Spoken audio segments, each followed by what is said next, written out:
Oke, sebelum bahas nomor 10, karena nomor 10 itu tentang peluang, ya, I would like to explain about peluang itself or the probability.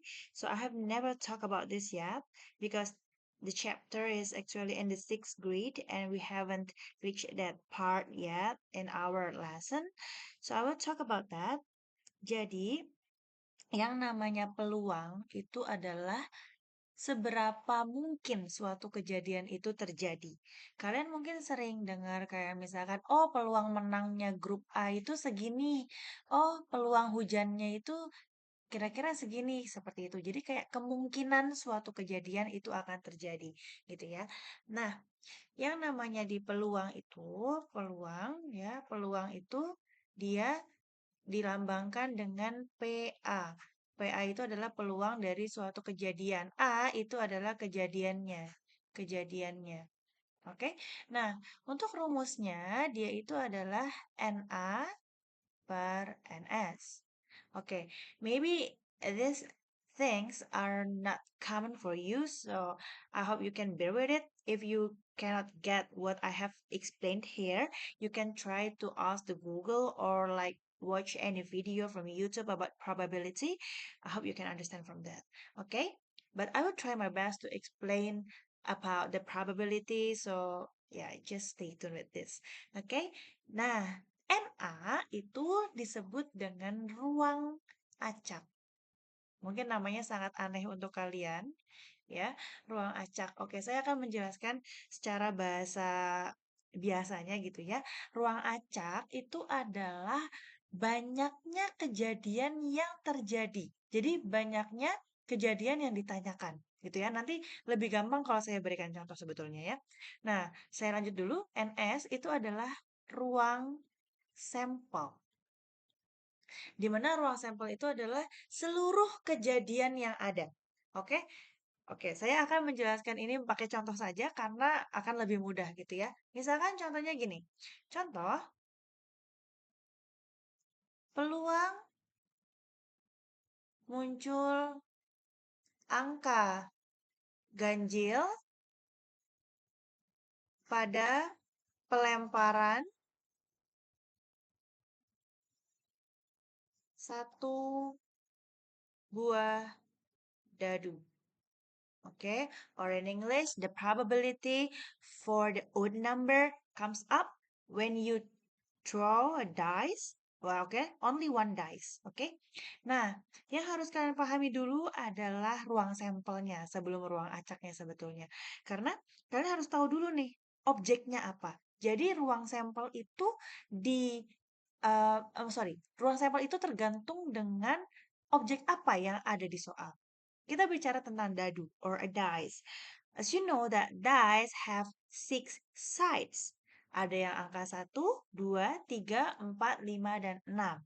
Itu adalah ruang sampelnya. Karena angka-angka tersebut adalah semua kejadian yang mungkin terjadi. Semua angka-angka yang mungkin keluar saat kamu melemparkan suatu dadu. Oke, itu adalah ruang sampelnya. Ruang sampelnya itu adalah 6. Ada 6 sisi. 6 sisi itu adalah ruang sampelnya. Oke, NS itu adalah 6. NS itu adalah jumlahnya ya, jumlah kejadian yang jumlah semua kejadian yang mungkin terjadi. Oke. Nah, ruang acak NA itu tergantung apa yang ditanyakan. Yang ditanyakan itu adalah angka ganjil.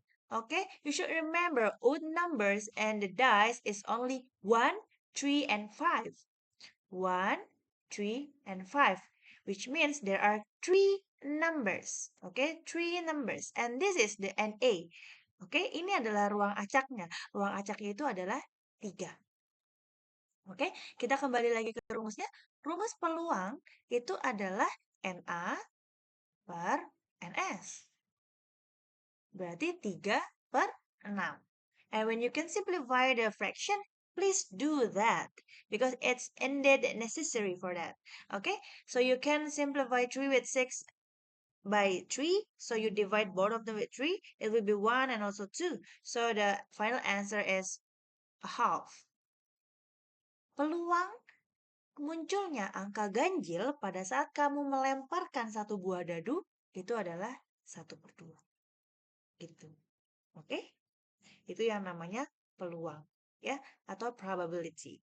Okay, remember again, the upper number or the numerator is the numbers of the event that asked by the question. Oke, contohnya di sini adalah angka ganjil. Kalau misalkan nanti pertanyaannya diganti angka genap, berarti kalian ganti 2, 4, dan 6. There are three numbers as well. Atau misalkan angka prima. Remember prime numbers? The number that only can be divided by 1 and also itself. Okay, itu ada 2, 3, dan 5. It's also three numbers. Okay, and then maybe there is any question again like the numbers that less than 3 or something like that. Yeah, the question can be very. Okay, and then untuk ruang sampel itu adalah semua kejadian yang mungkin. Ingat, semua kejadian yang mungkin. Angka 1, 2, 3, 4, 5, 6 itu mungkin sekali untuk keluar saat kamu melempar dadu. Gitu ya, makanya NS-nya atau banyak dari kejadiannya adalah 6. Gitu ya. Oke, I will jump to the 10th question. Adi memiliki sekotak penuh berisi kelereng berwarna hitam dan putih. Di dalam kotak tersebut terdapat 80 kelereng. Nah, 80 kelereng itu adalah semua kejadian yang mungkin terjadi. Dari 80 kelereng itu mereka semua punya kemungkinan untuk diambil. Oke, jadi 80 itu adalah NS-nya. Right. Dengan banyak kelereng, saya tulis deh biar kalian nggak lupa ya. Ini adalah NS, oke? Dengan banyak kelereng berwarna hitamnya adalah 48 dan banyak kelereng putihnya ada 32. Jika Adi mengambil sebuah kelereng dari kotak tersebut, maka pernyataan yang benar adalah, okay, we're going to separate the probability for the black marble and also white marble. Okay, because there are two different types of marbles. Okay, so buat yang hitam dulu contohnya. Hitam, untuk yang hitam, dia NA-nya, NA itu berarti adalah kejadian yang ditanyakan.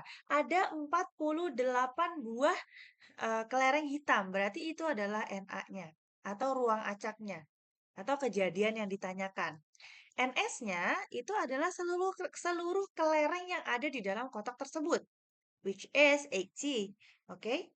Berarti untuk yang hitam, untuk kelereng hitam, peluangnya itu adalah 48/80. Find out the GCF between 48 and also 80 so that you can simplify both of them. Oke? Kalau nanti kalian hitung, di sini nanti hasilnya itu sama-sama dibagi 16. Berarti menjadi 3/5. Okay, and now we are going to talk about the probability of the white marbles. Kalau NA-nya untuk white marbles, there are 32. 32. So, banyak kejadian dari marble putihnya itu ada 32. Oke, untuk NS-nya pun sama. Karena satu kotak itu ada 80. Ya, berarti untuk peluangnya itu adalah 32/80. When you divide both of them with 16, it will be 2/5. Oke? Nah, sekarang tinggal kalian pilih jawabannya. Tapi baca baik-baik ya. Hitam 2/5. It's wrong. Hitam 3/5. Okay, this one is correct because we said that here the probability for the black marble is 3/5. Okay. Lalu peluang terambilnya satu kelereng putih adalah 2/5. Okay, so the answer is B and also C. Okay, right. Now we are going to talk about number 11. Okay, ingat ini sudah nomor 11, jadi sudah bukan yang opsinya ada 2 ya. You need to, differentiate that. Okay, you need to read the instructions very well because each question maybe have different instruction and you need to read that because when you don't do that, it will lead you to a wrong answer. Okay? Sekarang nomor 11, Zaidan membuat pola pada kertas gambarnya seperti ini. Oke, lalu maka jumlah lingkaran pada pola ketujuh adalah 12. 12 buah lingkaran. Apakah benar? Jelaskan. Oke, Berarti kamu harus continue, kamu harus meneruskan polanya. Kalian bisa lihat ini di pola pertama ada satu bola, satu lingkaran, sorry, satu lingkaran. Ini pola kedua dia ada tiga. Ini pola ketiga itu ada satu, dua, tiga, empat, lima. Pola keempat ada satu, dua, tiga, empat, lima, enam, tujuh. Berarti pola kelima, kalian bisa lihat di sini. Satu ke tiga itu bertambah dua. Tiga ke lima bertambah dua. Lima ke tujuh bertambah dua. Which means ini akan selalu bertambah dua. Gitu ya. Tujuh tambah dua, sembilan. Berarti pola keenam adalah sembilan tambah dua, sebelas. Lalu pola ketujuh, which is the question, itu adalah 11 tambah 2, 13. It means the statement is wrong. Oke, berarti apakah pernyataan tersebut benar? Tidak, karena lingkaran,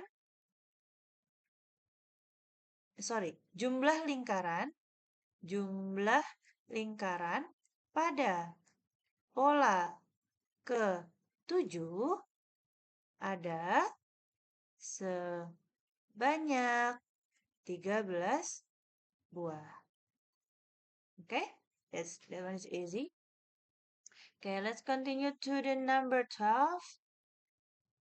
Berikut ini adalah data banyaknya anggota masing-masing ekstrakurikuler di SD Negeri 1 Riang Mentari. Okay, you can see there are some extracurriculars here. Ada menari, sepak bola, memasak, dan seterusnya. Oke, dengan keterangan satu emoji itu mewakili 3 orang. Dari data yang ada, dapat disimpulkan bahwa ekstrakurikuler yang paling diminati, yang artinya paling diminati itu berarti memiliki paling banyak anggota, ya, adalah sepak bola. Apakah benar? Oke, you can just easily see the numbers of the emoticons. Oke, kalian bisa lihat di sini ada 2, ini di sini ada 4, ini ada 1, 3, 2, 1, 2. Oke, walaupun di sini sebenarnya ada keterangan, but it doesn't really affecting actually because you just can see the, I mean like you can just answer it by seeing the number of the emoticons, right? Oke, nah kalian bisa lihat sendiri di sini kalau sepak bola itu yang paling banyak ada 4. Berarti pernyataannya benar. Apakah pernyataan tersebut benar? Ya, karena sepak bola memiliki anggota paling banyak. Okay? Try to make your own statement actually. You don't have to make it exactly with same with mine. You just need to what is it? Restate it as with your words, I mean, but make sure that it should be in formal way because it's a task, okay? Jadi kalian bisa pakai bahasa kalian, cuma mind about the words that you choose, okay? It should be really formal and also you don't change the meaning, okay? Jawabannya harus karena sepak bola itu punya paling banyak anggota, gitu ya.